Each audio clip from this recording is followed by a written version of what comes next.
gonna say, I think the folks picked up that it is the Times. All right. Hereby call this meeting of the Henry County School Board to order. Mrs. Easley, if you would, with the roll call, please. Mr. Alker. Here. Ms. Brinegar. Here. Ms. Durden. Here. Mr. Gravely. Here. Mr. Hardy. Here. Mr. Martin. Here. Ms. Whitlow. Ms. Cochran. Here. Ms. Patel. All right, and the first item would be the approval of the agenda. So do we have a motion? Mr. Chairman, I move that we approve the agenda. All right, we have a motion by Mr. Hardy. Do we have a second? Second. I slightly heard Mr. Gravely first, so Mr. Gravely in the second. All those in favor, please raise your right hand. Unanimous, thank you. Certainly want to welcome the many visitors that are joining us this evening. We're quite happy to have you and to honor the many accomplishments, achievements, and contributions you've made.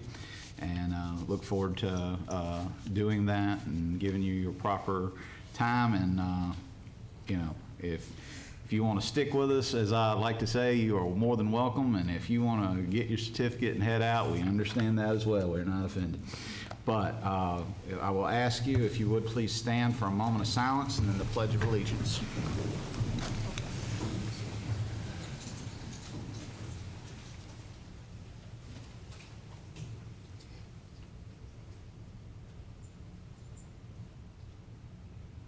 Thank you. Mr. Gravely, would you lead the pledge? I pledge allegiance to the flag of the United States of America and to the republic for which it stands, one nation, under God, indivisible, with liberty and justice for all. You may be seated.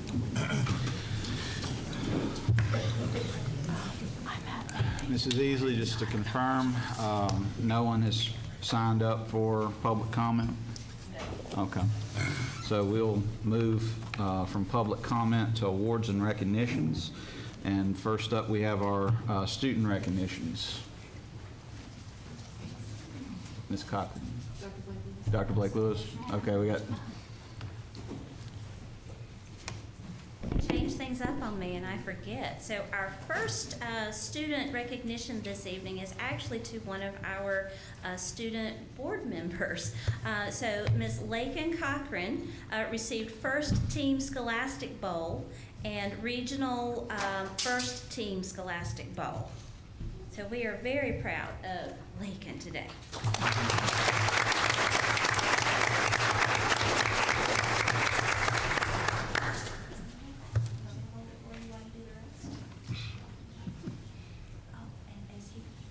And then also I'll go ahead and recognize her teammate, Joseph Fincher, who was second team Scholastic Bowl.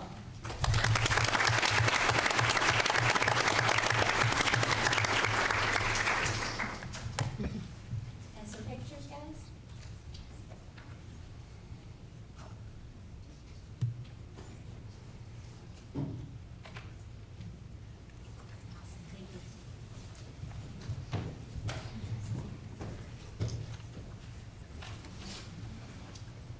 I get to read off the rest of them. For boys basketball, we had Simeon Moore, who received Region Second Team and District First Team.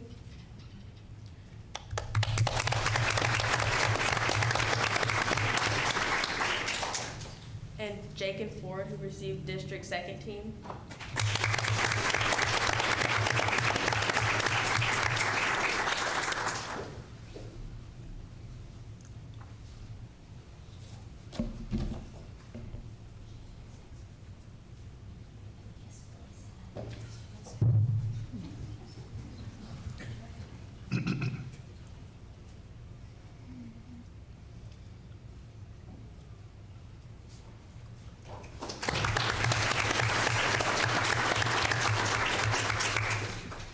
For girls basketball, we had Dee Dee Giggets, who received Region First Team, District First Team, and District Basketball Player of the Year.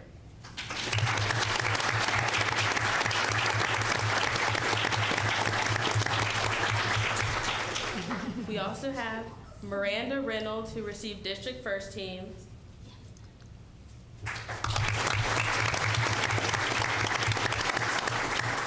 Maya Moyer, who received district second team. Sanaa Harrison, who receives district second team.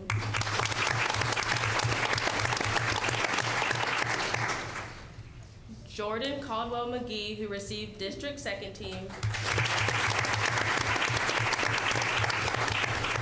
And Kiana Smith, who received district basketball coach of the year.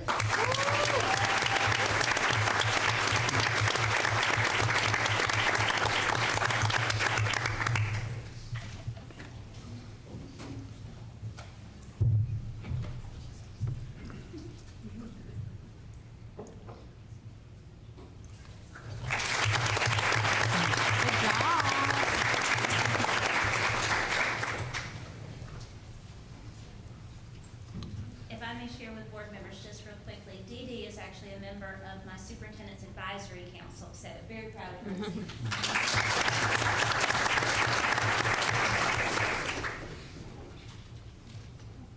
For swim team, we have Mycia Harrison France, who received district first team 100-yard butterfly and district second team 200-yard freestyle relay.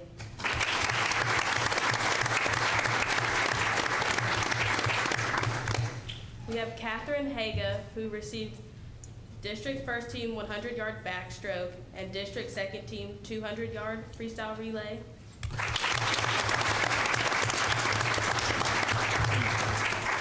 We have Chandler Motley, who receives district second team 20-yard freestyle relay.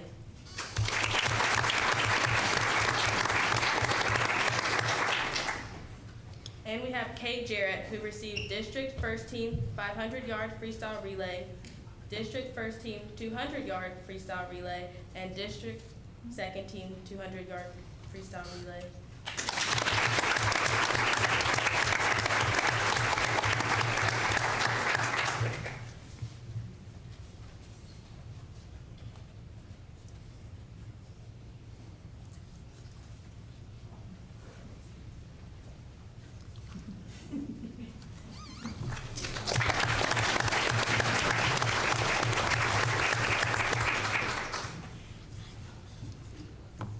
For the wrestling team, we have Quinn Carter, who received district first team wrestling.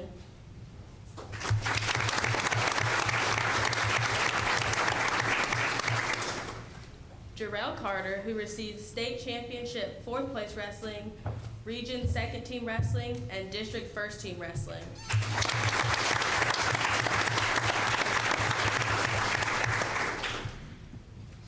We have Nathaniel Lilly, who received district first team wrestling.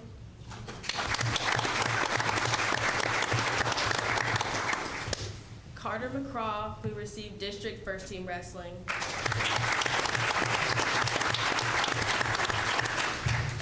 Landon Moore, who received region first team wrestling and district first team wrestling.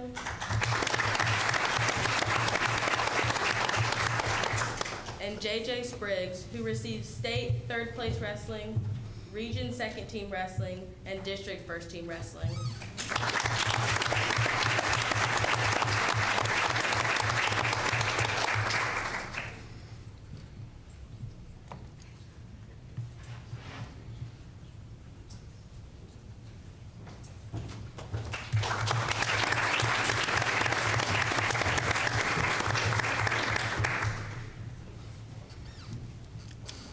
For forensics, we have Damian Lovett, who received state championship fourth place forensics pros interpretation and super region second place forensic pros interpretation.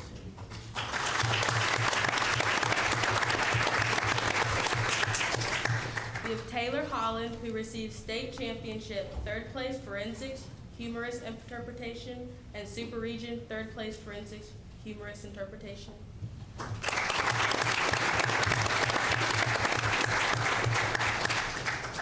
We have Emma Metzger, who received state championship runner-up for forensic serious interpretation and super region third place for forensic serious interpretation.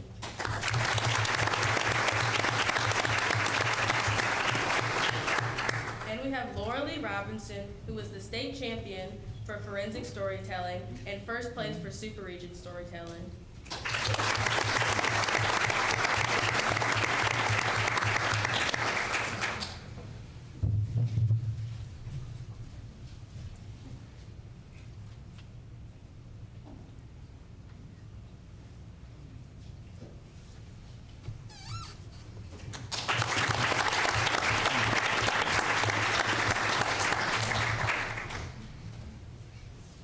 And to end us off, we're going to have our state champion, Laura Lee, perform the speech that won her the championship.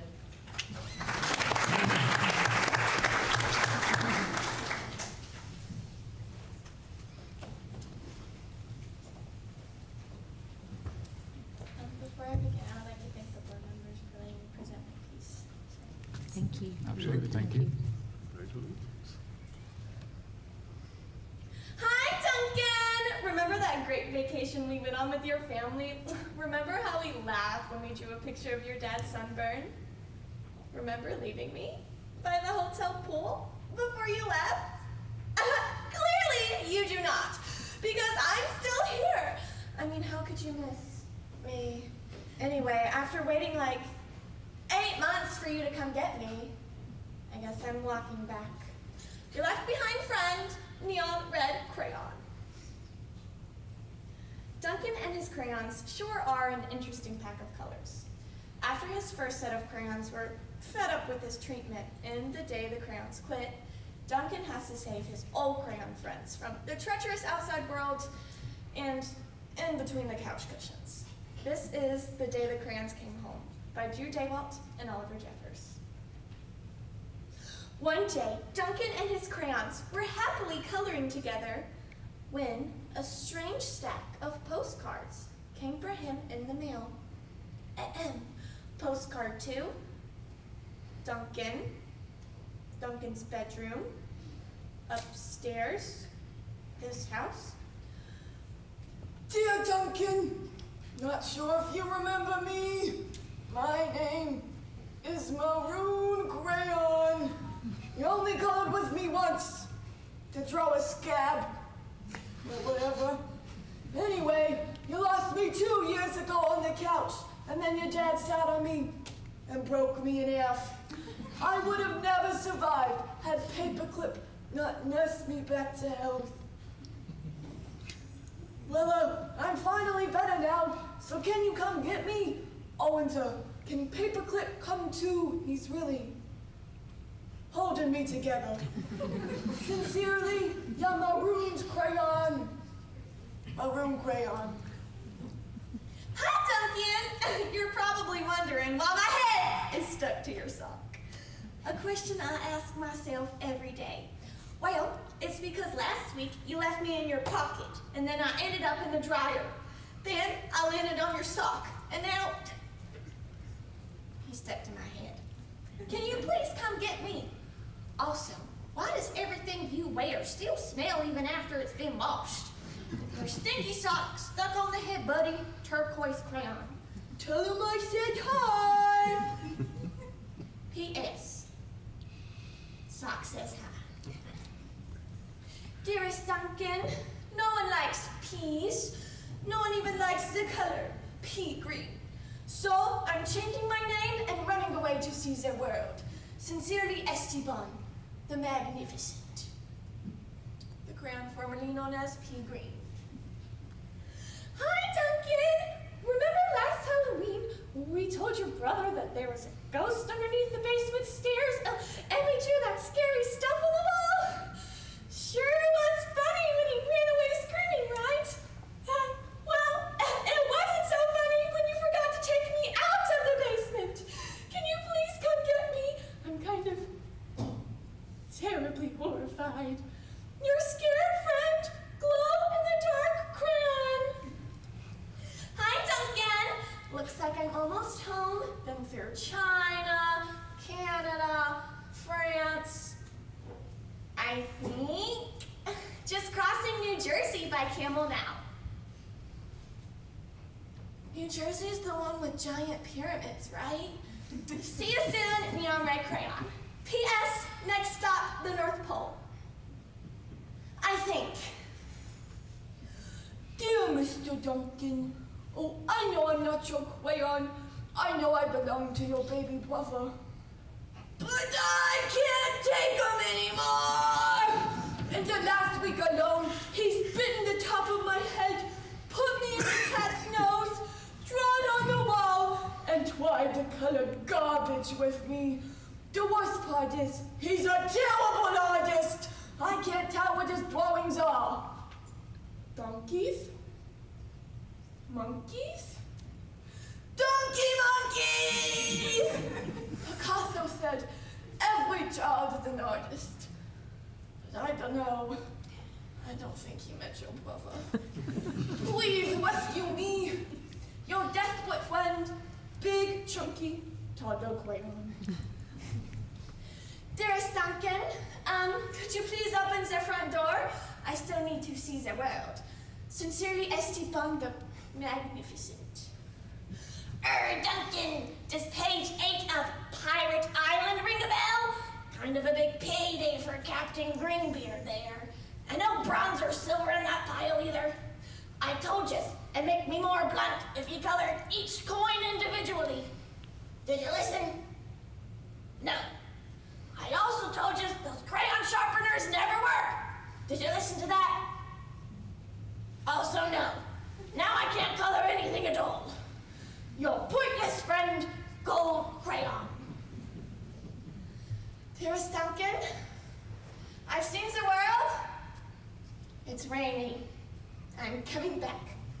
Esteban the Magnificent. It's us, yellow and orange. We know we used to argue over which one of us was the color of the sun, but guess what? Neither of us wants to be the color of the sun anymore. Not since we were left outside and the sun melted us together. You know what the color of the sun is? Hot. That's what. You can make green the color of the sun for all we care. Just bring us home. You're not so sunny friends, yellow and orange. Dear Duncan, looks like I'm almost home. Just crossing through the Amazon rainforest now. Beyond my crayon. Dear Duncan, I'm sure you don't recognize me. After the horrors I've been through, I think I was 10 crayon or possibly burnt sienna. I don't know. I can't tell anymore. Have you ever been eaten by a dog? And puked up on the living room rug? Because I have! I've been eaten by a dog and puked up on the living room rug. And it's not pretty at all. I'm more carpet fuzz than crayon now. Can you please bring me back? Your indigestible friend, tan or possibly burnt sienna.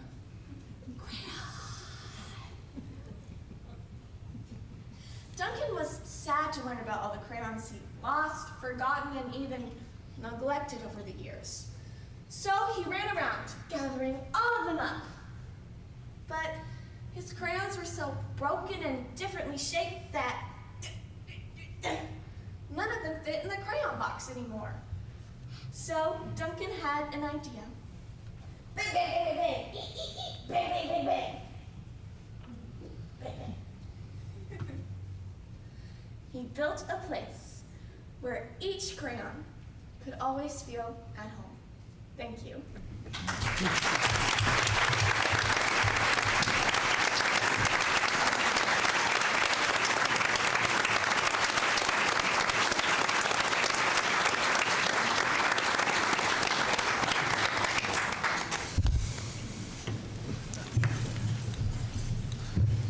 Well, thank you very much for that.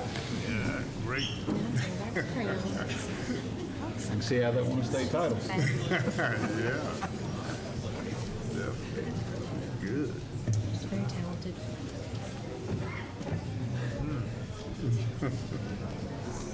Welcome, Mrs. Whitlow.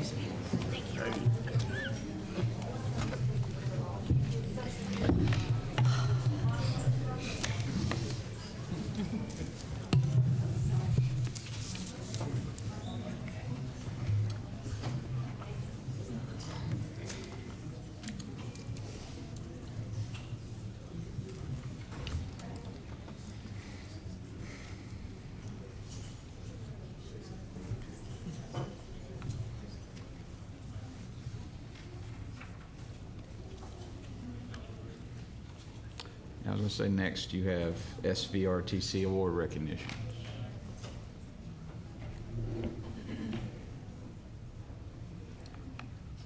Thank you, Mrs. Fulcher. Good evening, Mr. Chairman and members of the board. The Southside Virginia Regional Technology Consortium, we refer to them as SVRTC, was established in 1995 with the leadership of Dinwiddie County Public Schools and a partnership with Longwood University. The mission of SVRTC is to assist members with coordinating the acquisition and effective integration of viable, up-to-date, and emerging technologies, valuable training for K-12 students, staff, and other citizens in our communities to enhance learning at all levels and encourage economic development in Southside Virginia. The SVRTC partnership is comprised of 25 rural school divisions in Southside Virginia, along with the Institute of Teaching through Technology and Innovative Practices at Longwood University. SVRTC provides a mechanism for its partnering school divisions to leverage technology resources. Additionally, it provides members a venue for monthly professional development related to technology issues. ITTIP also places a priority with SVRTC members in providing professional development opportunities. Annually, the consortium highlights and celebrates the work done in educational technology. This year, we are proud to share with you the following awards earned by Henry County Public Schools staff. For technology support, this award goes to Caitlin Connor, our Power School Coordinator.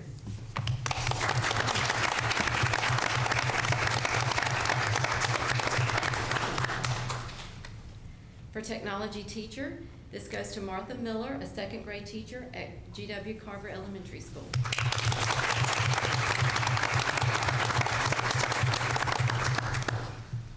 For instructional support, this award goes to Robin Williams, our media specialist at Laurel Park Middle School.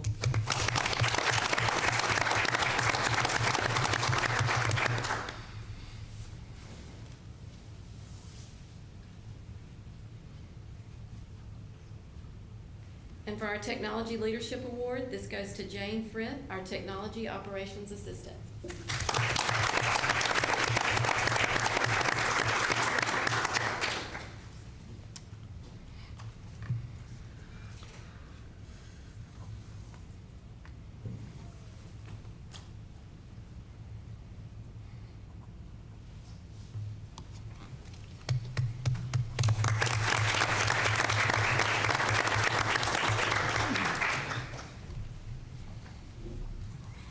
Continuing with SVRTC awards, the School Division Leadership Award recognizes an SVRTC school division that advances technology in the educational setting by demonstrating how technology integration has improved instructional design or instructional strategies to address things such as scientifically based research, project-based and problem-based learning, online learning, virtual schools, collaborative learning, alignment of curriculum to standards, practices to support students with disabilities, English language learners, and innovative technologies. The division must also demonstrate evidence that there is access to technology for all educators in the division in areas of professional development, training and techniques, communication and collaboration among division staff, training for substitutes, and for paraprofessionals.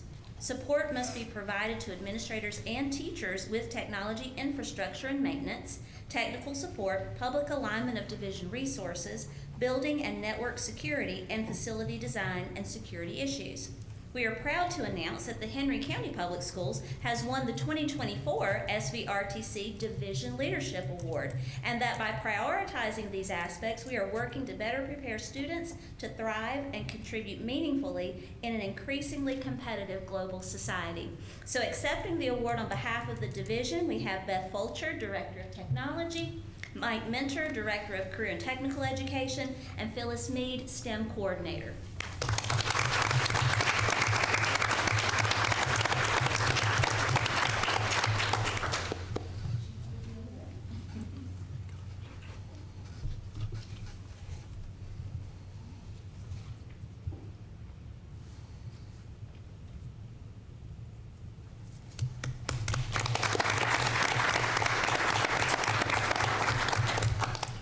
All right. I have that our next award and recognition is the Month of the Military Child, and Mrs. Durden, I believe you have that. Yes, the certificate of recognition states, by virtue of the authority vested by the Constitution of Virginia and the Governor of the Commonwealth of Virginia, there is hereby officially recognized Month of the Military Child.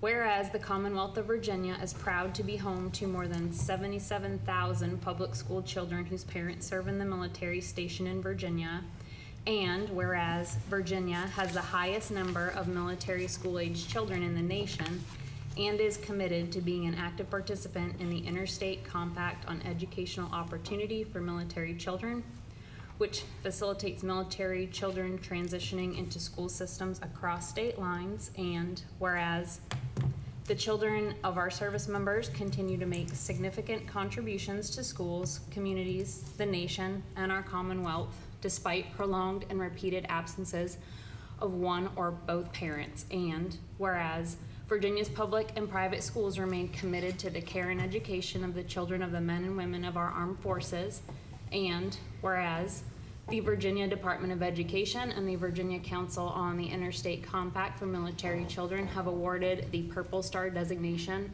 to 421 schools, 148 of which have been awarded twice for their excellence in supporting military-connected children and their families.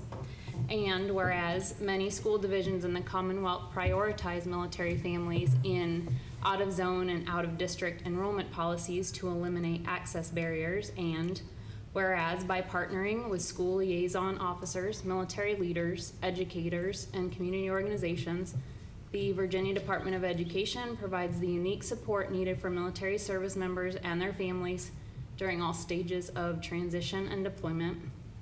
And whereas April is the Month of the Military Child, a special month to recognize and pay tribute to military families and their children for the daily sacrifices made and for their commitment, courage, and unconditional support of our armed forces. And whereas the Month of the Military Child reaffirms our commitment to ensuring excellence in schools, childcare, and early learning options, and youth services to military children who face unique challenges now that other children their age never experience. Now therefore, I, Glenn Youngkin, do hereby recognize April 2024 as Month of the Military Child in the Commonwealth of Virginia, and I call this observance to the attention of all of our citizens. Thank you, Mrs. Durden. Next one I have is National School Library Month, and I believe Ms. Cochran. Whereas the quest for knowledge by school students in Virginia is stimulated and developed using educational resources and services provided by school libraries. And whereas school libraries play a critical role in tackling unprecedented learning loss in reading. And whereas school libraries provide access to a wide variety of necessary educational materials such as books, magazines, newspapers, digital resources, online resources, and information databases, and the technology needed to utilize these resources. And whereas school libraries provide learning activities designed to enhance reading motivation and establish the information literacy skills necessary for lifelong learning. And whereas the full potential of school libraries is dependent upon trained professional school librarians whose varied skills assist teachers and students in effectively using this wide range of information resources. And whereas it is fitting that special recognition be given to school libraries and the role of school librarians in education throughout the Commonwealth. Now, therefore, I, Glenn Youngkin, do hereby recognize April 2024 as School Library Month in the Commonwealth of Virginia, and I call this observance to the attention of all of our citizens. Thank you. I believe you, at least according to my notes, also have VSBA Workforce Readiness Month. Whereas workforce readiness is essential to developing skill sets for students in Virginia's public schools to be successful beyond high school graduation. And whereas the demand for highly skilled jobs over the next decade in Virginia will continue to increase and can be filled by qualified public school students. And whereas we recognize increased collaboration with business and industry, the community college system, and the core school setting is necessary. And whereas the promise of public education is for every child to be successful in school and life. And whereas it is important for Virginia families, students, teachers, and school administrators to be actively engaged in supporting the importance of workforce readiness as part of the educational experience. And whereas we recognize that limited funding, resources, facilities, partnerships, and qualified CTE staff impede student access to workforce readiness opportunities. And whereas the VSBA has established a task force on workforce readiness to make recommendations and to stay at the forefront of these discussions in Virginia schools. And now therefore, be it resolved, the Virginia School Boards Association recognizes the month of April 2024 as the VSBA Workforce Readiness Month, and April 16th, 2024 as VSBA Workforce Readiness Day, with the intention to advocate and increase awareness about the supports necessary to promote workforce development opportunities that enable students to be prepared to succeed in a global economy. Thank you very much, Ms. Cochran. So we are up to a very special recognition. We have a resolution honoring Leslie Ramey. Dr. Blake Lewis. Thank you, Mr. Chairman. I would like to invite Dwayne Whitaker, principal of Magna Vista High School, to join me. In memoriam, the Henry County School Board unanimously adopts the following resolution. Whereas the Henry County Public Schools and the broader Henry County community lost a valued member and colleague on February 11th, 2024 with the passing of Leslie Ramey. Whereas Mrs. Ramey demonstrated commitment to excellence in meeting the educational needs of all the students and staff in Henry County. And whereas during her more than 25 years of exceptional service with the Henry County Public Schools, Mrs. Ramey served in multiple capacities, including school nutrition worker, special population paraprofessional, attendant secretary, administrative secretary, executive assistant to the superintendent, and school board clerk. And whereas Mrs. Ramey's sense of humor, kindness, energy, and graciousness at all times enriched those fortunate enough to know and work with her. And whereas Mrs. Ramey was much loved and respected by her family, friends, students, colleagues, and community. And whereas her true legacy lies in the profound effect she had on the countless men and women she mentored and influenced throughout her career. Now therefore be it resolved that the members of the Henry County School Board mourn the loss of Mrs. Leslie Ramey and extend their sincere condolences to the family.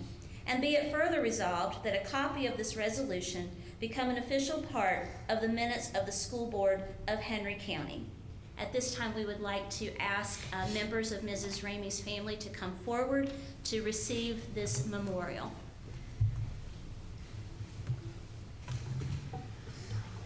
I think we should stand up.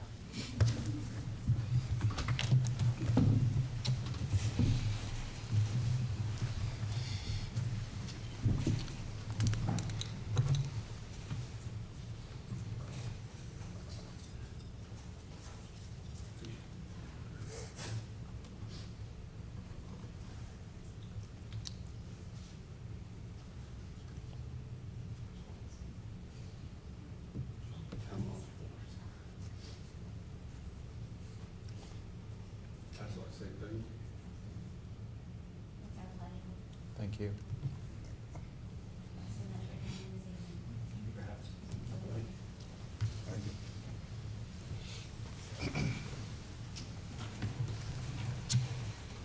Yes, I'm going to put us in a 5-minute recess so we can go out and meet with Mrs. Ramey's family and process and recognize how much she meant to us.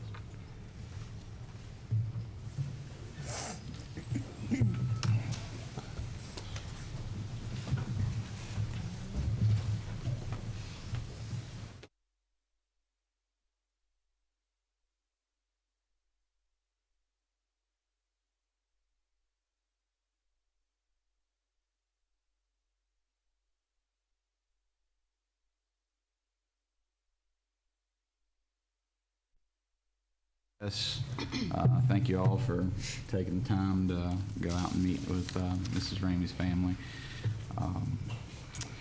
We'll now proceed to the information agenda, which we have proposed revisions to school board policies and regulations. Mrs. Landon, if you would, please. Good evening, Mr. Chairman and members of the board. This month's proposed policy revisions reflect efforts to bring policies into compliance with new or existing laws and regulations. Policies can be found under board docs, under draft policies. The Virginia School Boards Association is revising policies to be based upon statutes or regulations, not upon guidelines. Therefore, there are several recommendations for the deletion of entire policies or sections of policies because they are not legally required, so you will note that as you go through and review the policies. The majority of the remaining policies include only editorial changes or updates to legal references or cross-references. A summary of the more significant changes is fairly brief, but I'll share those with you. Policy DGD, Funds for Instructional Materials and Office Supplies, is being updated to reflect the school board's designation of the Director of Finance as a second person to sign checks dispersing funds from specified accounts. EBCD, School Closings, is being revised to reflect that when schools are closed for in-person instruction, the superintendent or designee may declare an unscheduled remote learning day consistent with applicable laws and policies. It's also being revised to clarify that the superintendent may establish any regulations necessary regarding employee work schedules during school closings. Policy ET, Educational Technology Foundations and Public School Foundations, is a new policy being added to allow the school board to establish educational technology or public school foundations. And policy ICID, School Year, School Day, is being revised to reflect the restriction that no more than 10 unscheduled remote learning days will be scheduled in a school year unless the superintendent of public instruction grants an extension. The following policies are being deleted. EDC, authorized use of school-owned facilities and materials, as well as regulation EDC-R, are being deleted to avoid duplication with policy KG, community use of school facilities. And policies FECBA, energy efficient construction, GDB, support staff employment status, and IKB-R, homework, are being deleted because they are not legally required. Policy revisions have been verified for legality by the Virginia School Boards Association, and they will be presented to the board for approval at the May 2nd school board meeting. Are there any questions? I have one question. Should we have any questions? Would you be the point of contact for that? Okay. All right.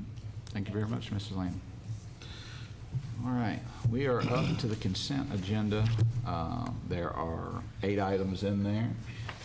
If you all wish to approve as a block, you may do so, or if you'd like to pull any of them out individually.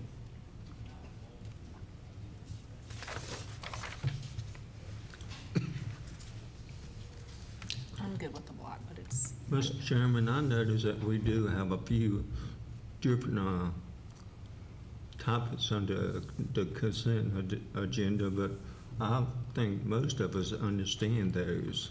But if we want to discuss those, that would be fine. But at the moment, I will move that we approve the consent agenda. Okay, so a motion by Mr. Hardy, second, was that Mr. Alker? Okay, second by Mr. Alker. All those in favor of approving as a block, raise your right hand. Unanimous, thank you very much.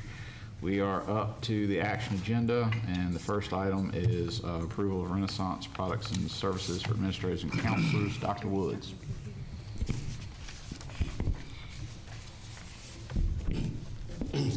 Good evening, Mr. Chair and members of the board.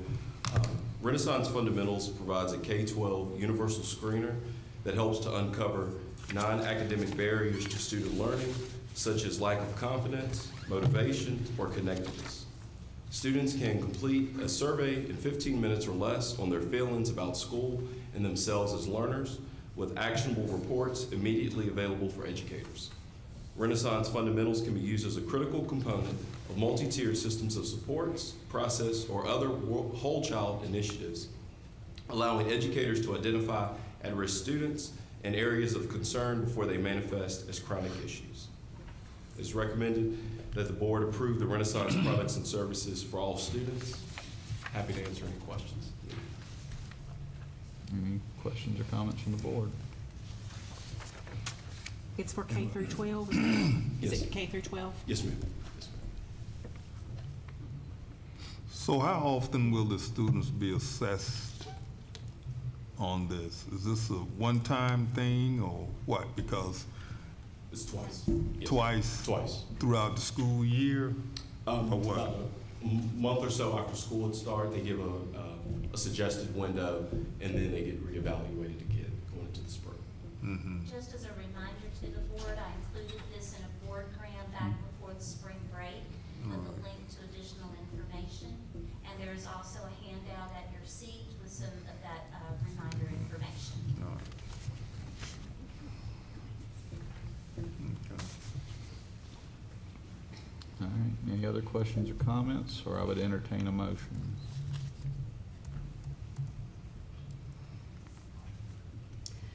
Mr. Chairman, I move to approve the Renaissance products and services for administrators and counselors as discussed.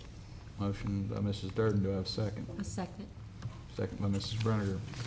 All those in favor, please raise your right hand. All right, unanimous. We are now up to the approval of the 2024-2025 Perkins Plan. Mr. Minner. Good evening, Mr. Chair, members of the board. I'm here to present to you the 2024-2025 Perkins Plan for your approval. The purpose of Perkins is to increase the focus on academic achievement, a career and technical education, and for the students of Henry County Public Schools, strengthening connections between secondary and post-secondary education, and improve state and local accountability. It meets the mission and vision that we have for our Inspire 2025 with the 4 goals here listed: high-quality instruction, high-quality professionals, safe and innovative learning environments, and family and community engagement. The amount allocated is estimated at $183,000 for the upcoming year, and this is based on previous allocations as well as the student enrollment in career and technical education classes. The final allocation will not come until July 2024, and all of these items are 100% grant funded. These are the clusters that fall under career and technical education. There are many clusters here listed for you. The first item that Perkins will look to accommodate and to make sure that is taken care of is the professional development for teachers. We will spend approximately $11,800.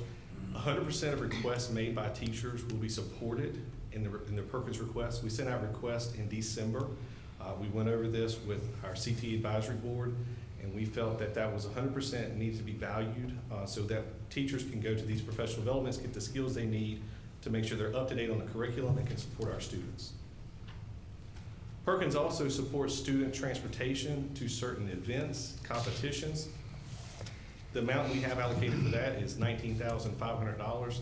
That will not fund all students. That funds certain students that fall under special populations. Special populations are listed right here for you. They have a special need with an IEP or a 504, economically disadvantaged. They live in a home with a parent who is out of workforce individually. They're identified as non-traditional. If they're a male in a traditionally dominated female category or vice versa, those students are identified. English language learners are homeless students, live with a parent who is a member of the armed forces, or a single parent, including single pregnant women as well. This will also pay for our translation and interpreters for students of different languages. And this is done with our program of studies, for our curriculum fairs, and for our back to school nights to make sure that all students have an understanding of what the offerings are in Henry County Public Schools. The bulk of the money will go towards technology updates. We do a technology plan in which it's a 6-year plan that we look and can communicate with our technology department to make sure that we have the most up-to-date technology in our buildings. Approximately $100,000 of this through HCPS RFP number 16-09223-A181. This is a Henry County RFP. We'll purchase 2 sets of desktops for Laurel Park Middle School, as well as 2 additional laptops for the horticultural landscape program. The teachers of the landscape program asked that we purchase only the Dell laptops for them. The students will use their iPads. This will also purchase software updates for our AET to track our FFA and support those students who are in the programs for their state degrees and other awards and opportunities. It will pay for our ICEV platform, which helps certain CTE programs and make sure that our healthcare needs in our classes are met, make sure that our staff that are brand new to the building have a jump start into their first year in education. It'll pay for the purchase of the Nucleus platform, which our middle school robotics students use. And it will pay for our multiverse competency tracking to make sure that our students are meeting all the competencies listed in the state requirements. The other equipment that is listed is approximately $14,950. And this is various equipment to update our culinary spaces and similar smaller items in Magna Vista, Bassett, Laurel Park, and FC. Perkins funding for the latest instructional resources, or provides funding for the latest resources, equipment, and assists teachers in providing the most up-to-date date instruction for their CTE students. Professional development opportunities for teachers to enhance their skills and techniques. Funding for special populations at an estimated amount of $183,000. Are there any questions regarding Perkins? I have 2. One, just to clarify, it said 2 sets. On this, it says 50, so it's 2 sets of 25, right? 2 sets of 25, Okay. it is Just correct. Yes, $100,000 ma'am. is a Yes, lot ma'am. for 2. Okay. And then is Laurel Park the one with the most outdated technology right now? Is that Based on why? our cycle and we work with our technology department to make sure that we keep them on a rotational basis, and Okay. this is their year for update. Okay. Thank you. Any other questions? Mr. Meadow, before I retired as a teacher, I spent about 20 years on the CTE committee. And this is an outstanding report that you have presented. Now, I know in order for it to be approved at the state or whatever federal level, all the T's and E's has to be crossed and all that. And I do not see anything here that would anybody would object to. Let me give you one hint, though, and you probably know this, Mr. Miller. Yes, sir. You probably know this, but whenever the due date is due for this, a lot of school systems do not spend all that money. Yes, sir. So what we can do is call them or email them or whatever, and if some of the school systems do not spend all their money, then we can get some of that money that the other school systems did not spend. Yes, sir. We'll actually, when this goes to be approved in July, there's a finish to spend money by September. And in September, we'll actually contact the state and find out how much money we get extra on top of. So we do that every year currently, but good tip. Thank you, sir. Any other questions or comments? Other than I know. Go ahead. Perkins money, grant money, so wait. That's exactly what I was gonna say. It's the 100% reimbursable part, right? Yeah. Your predecessor would require you and I to say that. All right. Do we have a motion to adopt? Mr. Chairman, I move that we adopt the 2024-25 Perkins 5 plan. Thank you, Mr. Hardy. Do I have a second? Second. I think Mr. Alker barely got you there, Mrs. Brinker. So we have a motion, we have a second. All those in favor, please raise your right hand. Unanimous, thank you. Thank you. Now we're up to the approval of the purchase of interactive physical education systems. Ms. Palter.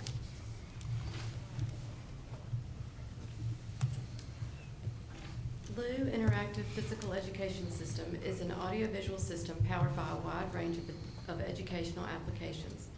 LU applications cover all subject matters from mathematics to STEAM, physical education, languages, geography, and more. It includes tools and utilities such as timers, digital scoreboards, and team creators to benefit the entire school. Last year, the board approved the purchase of this system for each elementary school. With the successful elementary utilization, secondary schools are requesting the same system. Each secondary school gym would be equipped with a laser projector, wireless microphone, and an interactive video wall, light, and sound system. Installation is included. Warranties and additional content subscriptions and licenses are also requested for both elementary and secondary. It is recommended that the school board approve the purchase of Lou Interactive Playground for secondary gyms. The fiscal impact is $38,800 for additional warranties, content subscriptions, and licenses for elementary, $128,429 for Lou Uno system for the secondary schools, including installation, warranties, licenses, and content, and $167,229 total from the FY24 or FY25 technology or instruction budget. That's the total cost. Yes. Thank you. Any questions or comments from the board? Well, just a comment, and I guess I missed that one from last year, and not realizing exactly what it looked like. But I did have an opportunity to visit one of our elementary schools because I've been seeing this on Facebook for months now. And I'm like, wow, this is great. And then I realized, oh, we have that. So I visited a school today to check it out, and it's well worth it. I mean, as the things that you just described with math. Matter of fact, I had one of my kids, and I said one of my kids, a kid that I'm a mentor, we were doing a little math. Oh, that's awesome. in this time. So it's, I like that. Yeah, I probably would want to take PE all day for Well, and that's why we wanted to buy more content for them when we realized how much they were using it and how broad the spectrum was for usage. And also, I would like to note that we've discovered that now principals can use it to facilitate their professional development with their teachers, that it provides that screen. And so that they don't have to use the ball, but it's they were requesting TVs and Apple TVs, so now we're not purchasing those because they can use the Lou instead. Yeah, you go on YouTube and watch videos, and I mean, it's just everything. I was like, wow, this is really neat. Yeah. All right. Any other questions or comments? You make the motion, I'll second. I'll make the motion then that we purchase the new system for our high schools. All right, we got a motion by Mr. Gravely and a second by Mr. Alker. All those in favor, please raise your right hand. Unanimous. Thank you very much. We are now up to the approval of the additional appropriation to the FY 2024 school nutrition budget for the summer food service program. Dr. Good evening, Mr. Chairman, members of the board. Before I begin, I just want to recognize the hard work of our school nutrition staff and cafeteria workers. What they do to make this happen, our summer meals program, is just amazing. All the hard work that goes into that and the planning that goes into it from the nutrition staff and Marcy Lexa as well. So I just want to recognize them. To me, this is one of the best things that we do throughout the year. The summer food service program for non-congregate meals, which are meals that the students can take home, was approved by the USDA for rural areas in 2023 and 24 after the school nutrition budget had been submitted for FY24. The school nutrition department provided meals to Henry County families beginning in June of 2023. An additional appropriation is being requested to cover the additional revenue and expenditures due to the increased number of meals served in July 2023, and they will be served in this June. It's a recommendation to the school board to approve the additional appropriation of $250,000 to the school nutrition budget for the summer food service program for the month of June 2024, and forward the request to the Board of Supervisors. The funding for this appropriation will be in the form of reimbursement for meals served. And the meals will start being served on June 13th, and they'll be distributed from all 9 of our elementary schools. And it actually services any students who are starting from the age of 1 to 18. So it really impacts a lot of families. Are we using the bus this year as well, or what? We will, yes, sir. Yeah, okay. Any other questions or comments? Either the bus or they're gonna use the van. Yeah, right. Yeah, the big Yeah. mill, yeah, oh, okay, right. Any other questions or comments from the board? All right, well then I would entertain a motion to approve.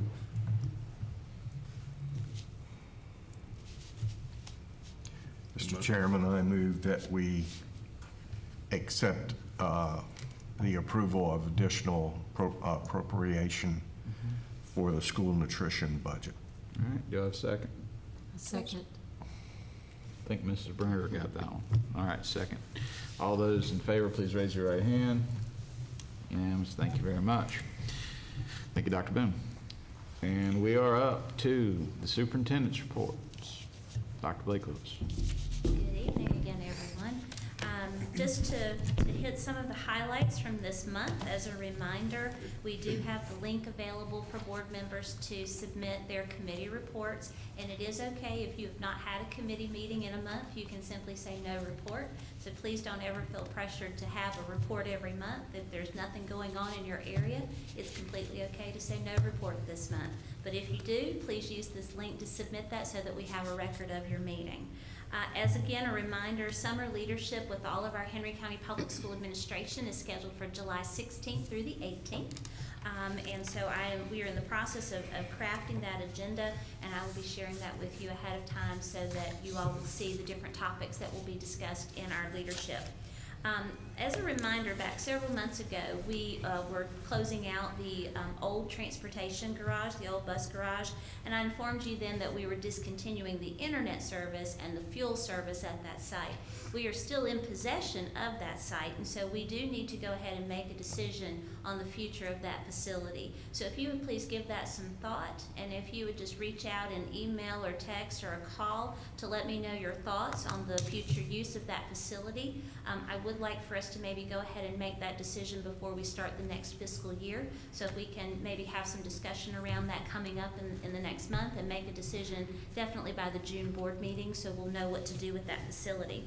And also, I mentioned last month if you would desire a summer retreat for the board, to give that some thought. I know Mr. Martin has expressed his thoughts on that topic, but if the rest of the board would weigh in on that as well as to when might be a convenient time, preferred location, would you want it to be a day, an afternoon, an evening, spread over 2 days? Just let me know your thoughts on that, and then we can start working to build an agenda for that for the board.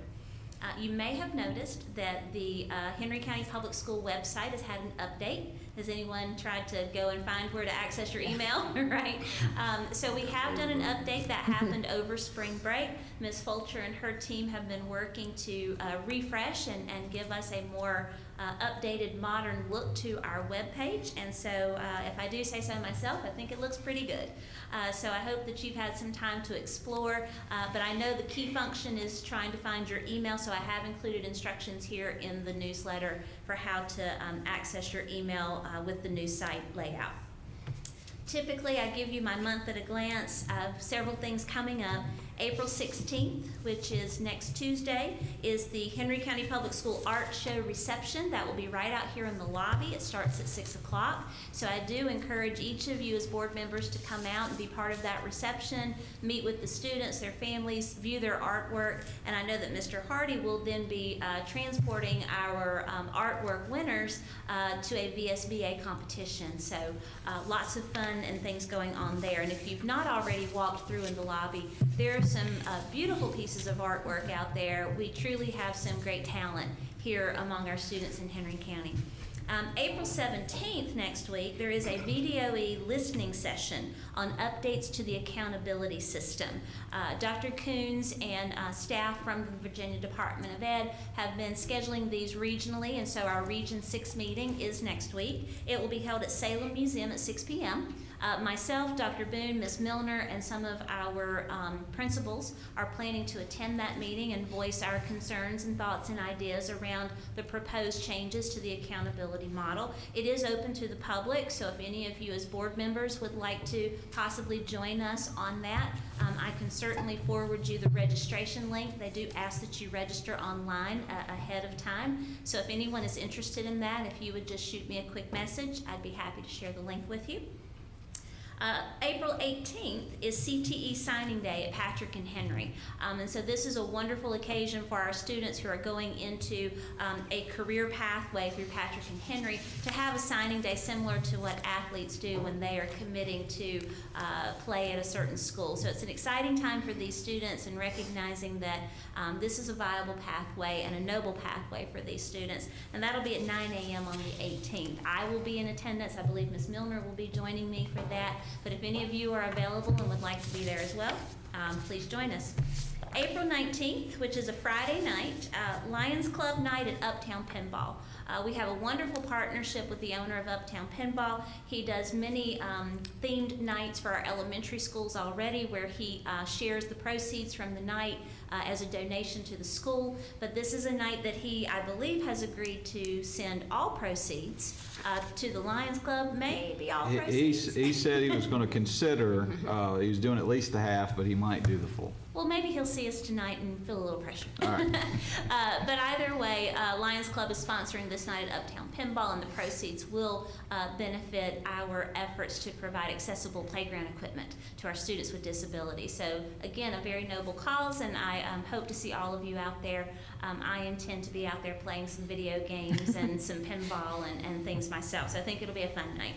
And then the Bass Spring Conference is scheduled for Roanoke, April 21st to the 23rd, and I am actually one of the Ignite speakers for the event, so I will be giving a themed speech on Monday morning at 8:30, I think it is, so wish me luck with that. And then, of course, it is this time of year when we need to talk about my evaluation, so I have included a link here to some updates with the different goals and objectives that we have for the year. As it is personnel, I will not go into any additional detail at this time, but you are welcome to take a look and send me your thoughts and ideas. And then finally, in my updates, there are some pictures of the playground installation going on right now at Meadowview and the Center for Community Learning. So this is some of that accessible playground equipment that has been in the works for a long time, and we are definitely glad to see this project up and running and underway. So thank you so much. Thank you. All right. Well, we are up to committee reports. So we can either start my normal towards me and down, or we can start with Mrs. Brenniger and Mr. Hardy. How do you want to proceed, Mr. Gray? Well, since she stole Okay. our meeting comments again. That's too much. Well, I was just going to Mr. Ark and I talked to Ms. Milner basically about the listening sessions. That's what I was going to share with the board in Salem. And, of course,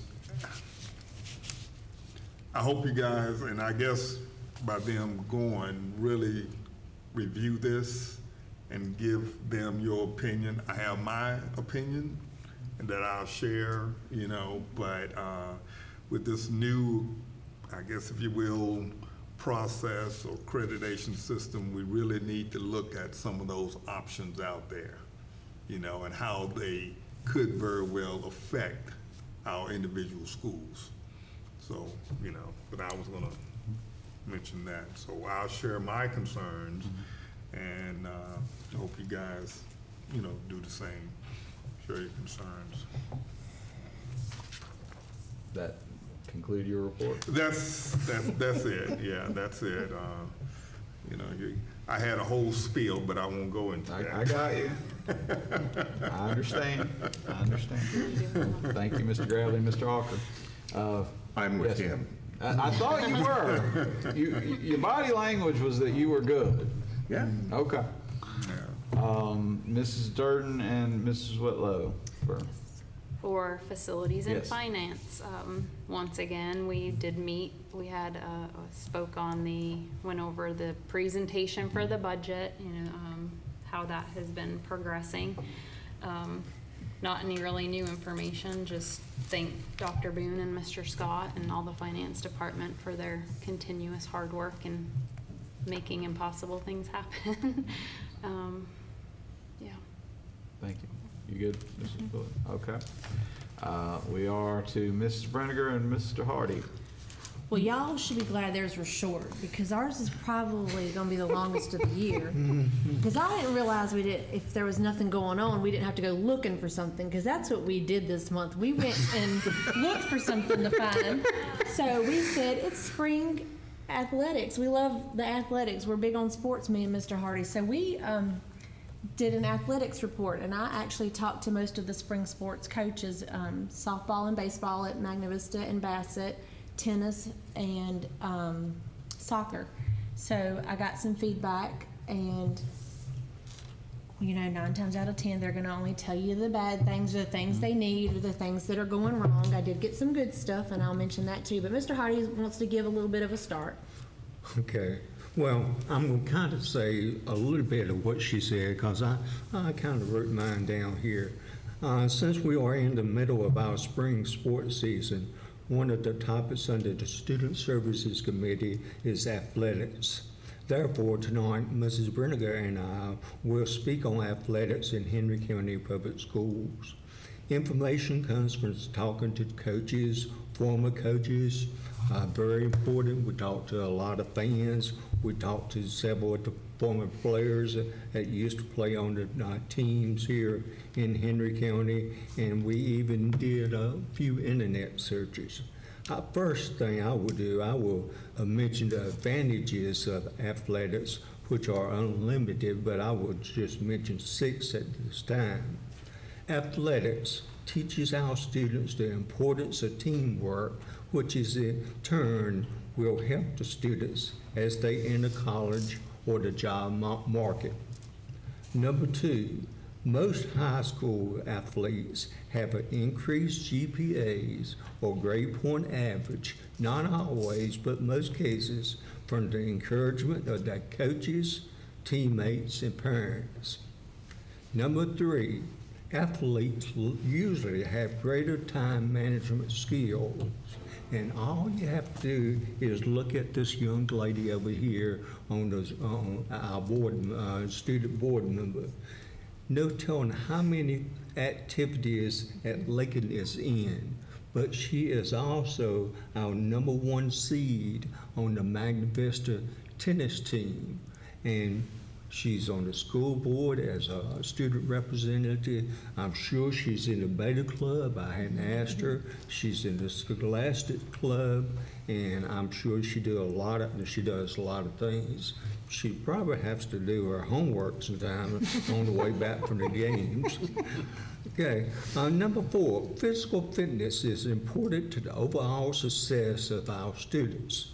School athletes tend to be more physically fit than students that do not participate in sports. Might not be always the case, but in most cases it is.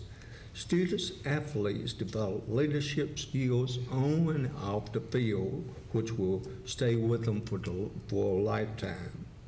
And number 6, many of our students athletes receive sports scholarships to play a given sport at a higher educational institution level, which saved their parents thousands dollars of money, and they have the athletic scholarship. Now I will turn it over to Ms. Brenniger. He did the good part, so. I know, I Good did. cop, bad cop. So there are some good things going on with the sports for sure. We've got some successful athletes and a lot of successful teams, and I intend to, and I know Mr. Hardy intends to, throughout the seasons, talk with the coaches and implement that with all the seasons and throughout the sports. One of the big things and I know we've heard from track from Bassett and a lot, there are facility updates needed. I know in the past they've mentioned lights at Magna Vista and Bassett. for softball, baseball, but we are the only county in all of Virginia who does not have lights on the baseball or softball field. Not one other county school has no lights for baseball or softball, which means they can't play late games, they can't play double headers, they can't work their schedule out like that. So lights are huge and are needed for the baseball and softball teams.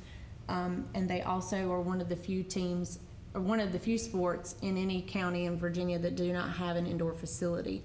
I don't know what that bus location looks like, but if it's a indoor warehouse kind of anything, that'd be a great spot to shuffle some of the sports over for an indoor facility off season and during bad weather, because I know soccer goes over to the sports complex, and that's one of the things that they praise and are very thankful for the school board approving paying rent for them to use this complex facility for them to practice, because it is hard to practice on real grass and then go play on turf.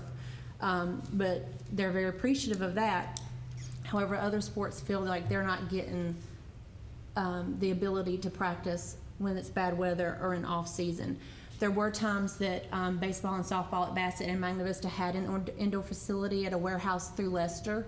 Lester actually gave it to them for free, and they used it at the clock tower. They were very successful during those years. That's been taken away. Baseball and softball for both sports, other than Magna Vista's baseball, is successful right now because they can utilize the Mustangs field in their facilities. When the facilities go away, so do the skill sets when we don't have the off season, and the stuff is what the coaches are telling me. Facility updates, that's what the baseball, softball, tennis is saying. They definitely need 6 courts at both schools when they get to the end of singles and they need doubles. And you can probably elaborate on this more, but they're having to stay later because they don't have the courts and the amount of courts needed to play the tournaments, and they have to sit and wait till they can get to the doubles.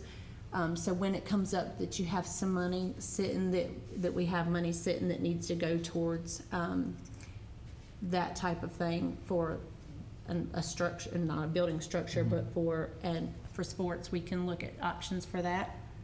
One huge thing that's going on, and I can't believe it hasn't been brought up, the way the school year aligns with the VHSL's tournament play. So we get out of school and these kids are still playing in the tournaments if they make it to state, and these seniors are missing their senior weeks. They've had to decide, do I go play or do I get to go to senior week with my friends? And that's not fair. We're getting out of school and VHSL's playing, and that's been going on for quite some time now. I will note that has been brought up before, Okay. but I'm with you. Okay, so that was a big complaint from all spring sport coaches, especially soccer. He has a lot of seniors, and I know baseball and softball has said that they've had seniors in the past miss practices to go to senior week and miss games to go to senior week, and then they just have to choose, and that's not fair. I don't remember having to choose in school, and we shouldn't make them have to choose between a sport or what they work for to go graduate with their friends and have fun. And I'm really trying to make this concise, because if Miss Easley saw what I sent her just before I uploaded, she's probably like, oh my Lord, we're gonna be here all night. Tryouts, the way tryouts are set up, back in the day, we used to have kind of varsity, JV, and 8th grade together decide teams. And the way it is now, it's kind of JV and varsity decide, and then 8th grade picks. And then I'm going to give you the best example. They're saying we need to look at this. Now that 6th graders are allowed to play sports, especially baseball and softball, one of the coaches, and he alluded to the fact that if we don't do something about this, we're not going to have a program in a year or two at one of these schools. And some of these wanted to remain confidential, but we had at one school 22 come out for JV and varsity, and they show up to try out, which means they had to split 11 and 11. But we had 42 come out for middle school, and they cut 28. So we barely had enough to field a JV and varsity team, and we're cutting 28, but we're allowing 6th graders to play. And then how many of those 6th graders are going to come out next year because they're discouraged because we cut them? Well, we're allowing them to try out now. Well, I'm sorry, you don't get to play, sit down. Why can we not change it to the way we used to have it? And all these coaches are recommending and asking and begging, can we not have tryouts and JV, varsity, and 8th grade get together and they decide together, this is my JV team, this is my varsity team, this is my 8th grade team? Because what's happening is parents are saying, no, I want my kid to play 8th grade because they don't get to play much if they play JV. I'm going to have them go to 8th grade tryouts, and they're not even going to show up to go play JV. There were 5 8th graders on a JV team that should have been pulled up to make more for that JV varsity squad. So we need to really look at supporting them and looking at how we can restructure tryouts for some of these sports and support them, not let the parents and the players decide where they play. Their skill set should decide and the coaches should decide. Other than that, there was a couple of requests, and I don't know how we could look for a resolution to this. I'm tying in what next steps in with when I mentioned these to make it shorter. Some of the sports are saying that they wish they had the same support that other sports did from administration. Soccer specifically said when the girls made it to state, there was 1 or 2 administrators and then the parents, and that's all that came to watch them. Football is a totally different story, and I know it's different. Football's a moneymaker, and the community goes to watch football on Friday night lights, but as administration, we should be supporting all the sports and the students and the coaches. And then as far as the very last thing, they did say the budget with how when they're looking at the budget, some of them are noticing with their budget, it's getting pulled for security. Now they're having to get more cops and paying for the refs, so they're having less and less for their supplies that they need. Every coach I talked to said they're going into their own pockets, and I know I've mentioned it before in private, but I'll say it in public now. The coaches are complaining and spending their own time, especially baseball and softball. They're having to get their own fields ready and spend tons of time getting all the grass off of the infield so that they can even play. And soccer and other sports are spending their own money because our athletics are not approving quality equipment. But yeah, we'll buy you some soccer balls. They're going to be from Walmart, and they're going to probably last a couple of kicks, and they're going to be gone. So they're going into their own pockets and getting quality balls so that they can have them for the kids and just not asking for reimbursement because they don't feel like it's just no need for it. So if we can look at supporting them a little bit better they know what's best. They know what quality is best for what their sport is. That's it. All right. Well, thank you, Mr. Hardy and Mr. Berger, for your report. Ms. Cochran, I know you don't necessarily have a report, but you did get referenced a few times. If you have anything you'd like to speak to. I did. I wanted to say thank you to Mr. Hardy. You made me look really good. And, yeah, especially with athletics, like being an athlete myself, it is really like an honor to be one, and you do learn a lot, especially with like time management and teamwork, not letting your teammates down and always being there for them. And I think it's important that we support all of our sports, definitely. Well, thank you very much. As far as me and the other category, I do not have a report at this time. I would point out, as some of our staff noted, we have seemingly been, and I didn't pay attention to this, we've been meeting about every 2 weeks, so you've kind of had updates pretty often. But, and then, of course, we also just had spring break, so you sort of, that truncates it a little bit as well. But appreciate each of you and your reports, and well, we certainly have things to work towards, particularly from a budgetary perspective, so we can try to address some of those. With that, our next piece is the board celebrations. Want to go start back here, Mr. Graveling? You got anything? Well, a couple of things. Celebrations, I guess I'm somewhat hesitant to acknowledge this young man, but I guess for the record, we need to do so. And that is Dr. Woods. Just want to wish you well, your new job. Sorry to see you go. Done quite a bit for our school division. And but I understand. So I just want to recognize Dr. Woods and wish him well on his new job. Okay. I know at the last meeting, Mr. Hardy and Mr. Brenniger made comment about an organization that I'm affiliated with called Granny. Just want to bring it to our attention and anybody out there that's watching. This Monday at NCI from 1 to 4, we're having a resource fair. And what that involves is we're bringing in a lot of agencies from the community. They're gonna be there and they're gonna share and talk about various resources for kids throughout the summer. You know, kids sitting at home on technology, give them something to do. So I invite everybody out, NCI Monday from 1 to 4, and look at what's available in our community for our students. You know, so want to make note to that. And I guess the final thing, I know we're in the process of trying to finalize our budget. And I don't know, I don't have an answer, but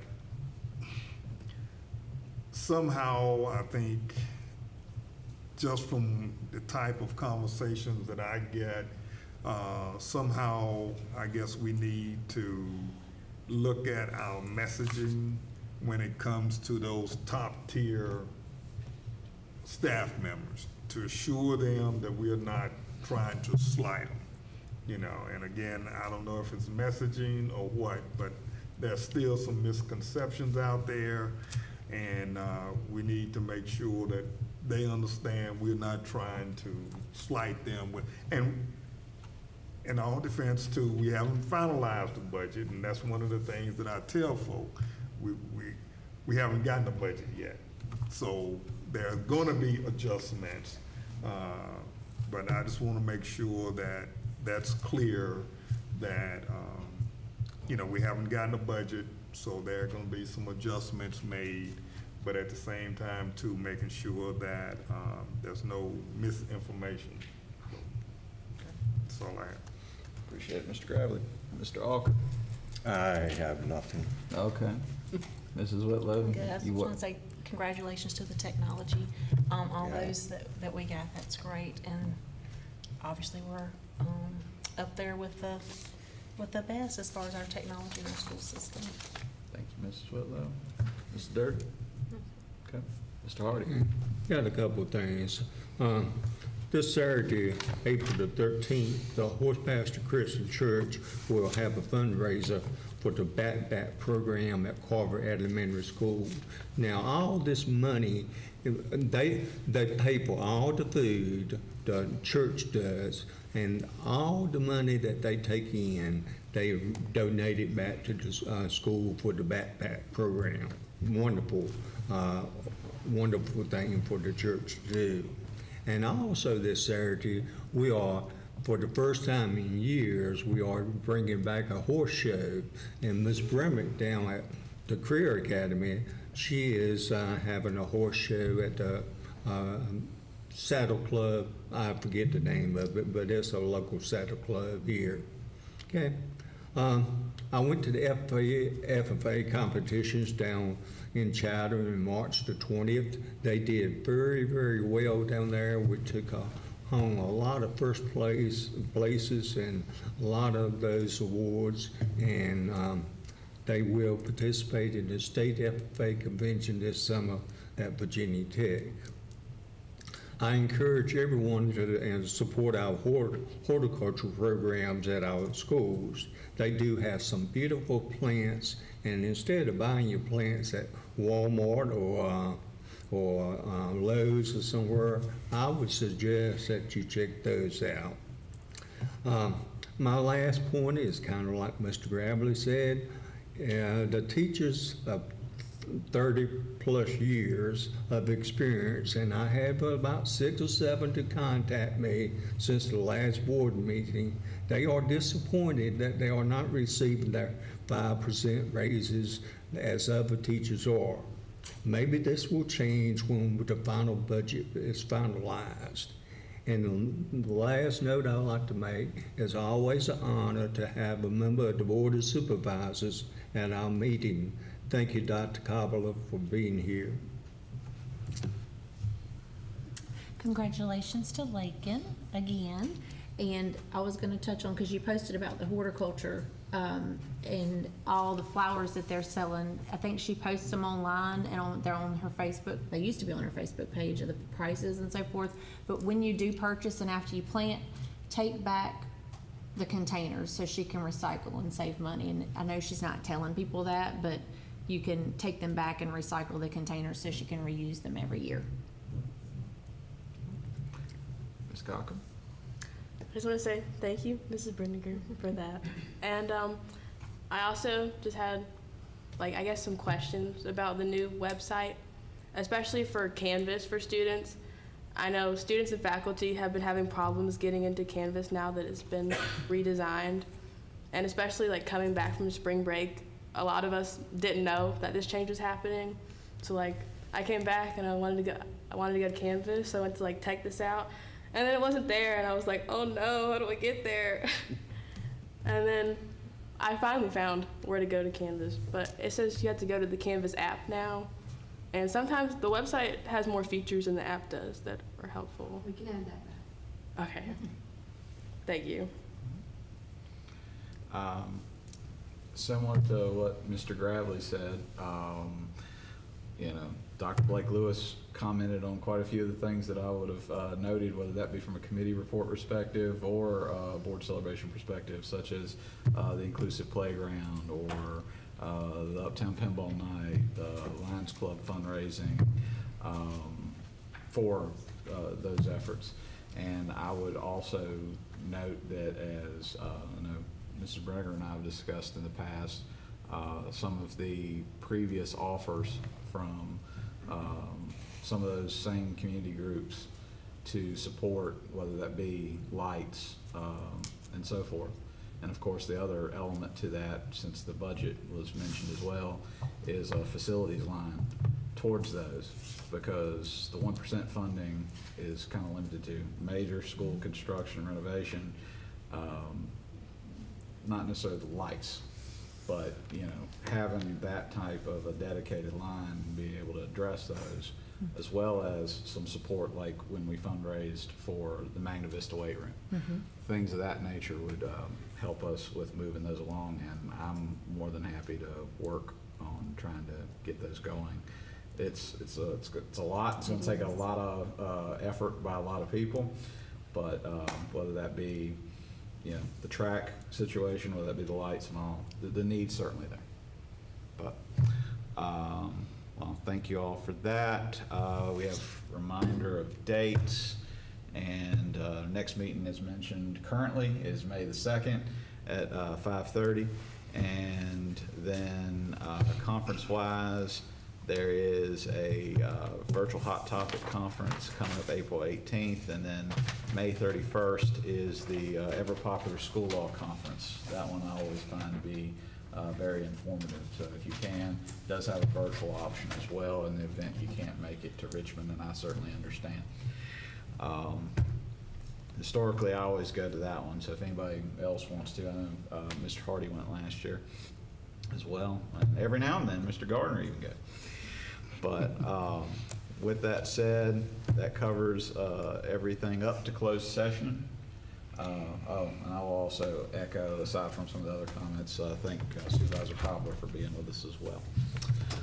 But we are up to closed session, and that is for the purposes of 2.2-3711A1 of the Code of Virginia, the discussion of appointments and separations of personnel, as well as 2.2-3711A2 of the Code of Virginia for discussion and consideration of recommendations for special placement students and religious exemptions, and 2.2-3711A7 of the Code of Virginia for consultation with our legal counsel pertaining to actual or probable litigation.